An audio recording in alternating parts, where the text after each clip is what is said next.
So there's a video going around at the moment online where a young lady is talking about how powerful your thoughts are to change your world, that your mind will determine the life you're going to live. Now, in part she is true because thoughts create things, and what you're thinking does affect what you are experiencing in this life.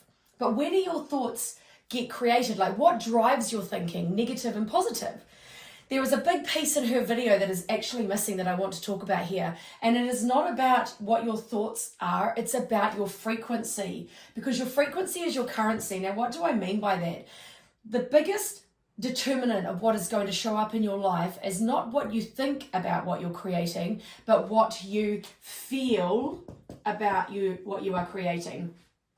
And these feelings come from the space of your heart. And I purposely even put the ring light to this video right here, because this is the heart, right? And the heart has an electromagnetic field of energy that emits right out beyond your body, 12 feet, a frequency that affects the field around you. So thoughts only permeate out by about 3 feet. Give or take, don't quote me on that. But your heart actually has a bigger frequency field. So it's not what you think that creates your reality, it's actually how you feel, because your emotions need to lead the way. So this is how it works.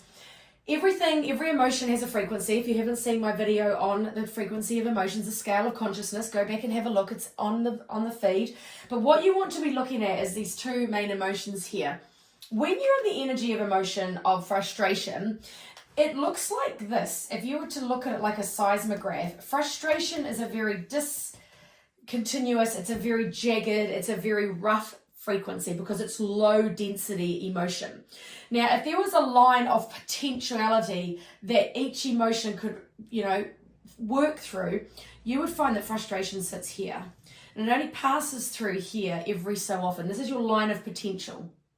Now, in the energy of appreciation, which is a higher frequency emotion, which is emitted from your heart space, love, joy, expansion, we have a beautiful, consistent, high frequency energy that looks like this. This is what it looks like. They've actually done graphs that read the frequency of emotions. And if this was the line of potential, you're going to see that when you are in the energy of appreciation, you are hitting the line of potential far more often, far more repetitively, and far quicker than you are if you're in the energy of frustration.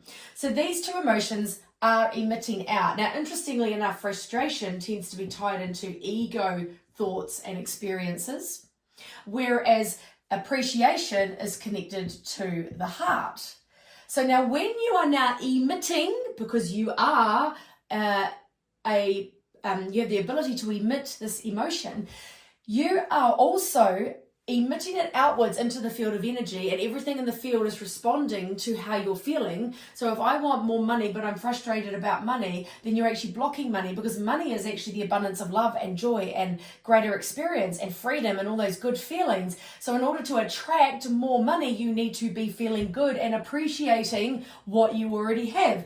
But if you stay in the energy of frustration, guilty as charged sometimes, I know you get me on this, then you are repelling. You're repelling, right?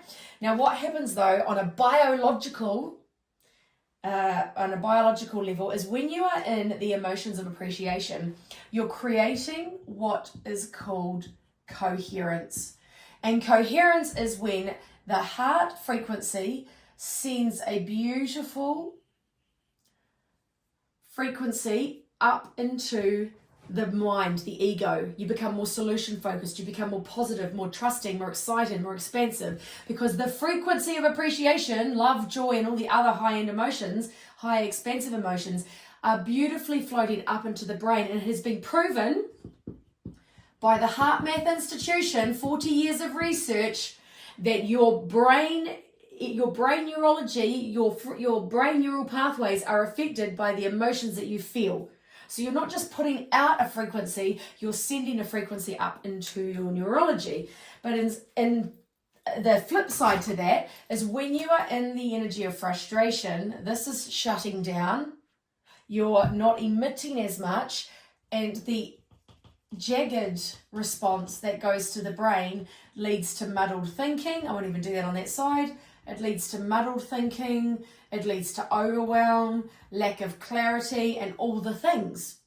So as within, so without. This is the same we have in the world of quantum physics and science. Now, here's something I want to add to this. Your race, your age, your religion, your creed doesn't matter. I could have drawn a girl. I could have drawn a boy. Non-binary. It doesn't matter because the frequency field, is responding to your dominant energy. It doesn't care what you identify as. It's responding to how you're feeling. And so when we are feeling good, we are thinking good, and that's when the thoughts create the attraction piece. But it's not actually the thoughts. It's this here. And so how do we shift out of negative, contracted thinking and move into expanded emotions? Appreciation, gratitude, thankfulness, focusing on what you do want. Don't keep stressing about what you don't want. Don't focus on the current reality, which will just trigger more of this. Focus on the expanded reality. What do I want? What does my heart feel good about attracting and creating? And then from that place of emission of this frequency, your frequency becomes your currency. And it is a daily practice that it requires you to be tapping in over and over again into where do these frustrations come from? How do I clear them? You know that I talk about emotional freedom technique, tapping, emotional freedom technique. It says it right there. Clear the gunk, remove the contracted emotions, bring in coherence, and then move up into appreciation and watch how your life magnificently unfolds and changes with every time that you do this. So that this here is just something and you fall into, you come out of it really quickly. So there you go. It's not just this that's creating things. It's this here, your heart space. And that, my beautiful friends, is science. Prove me wrong. Give it a go. See how you go. Catch you later.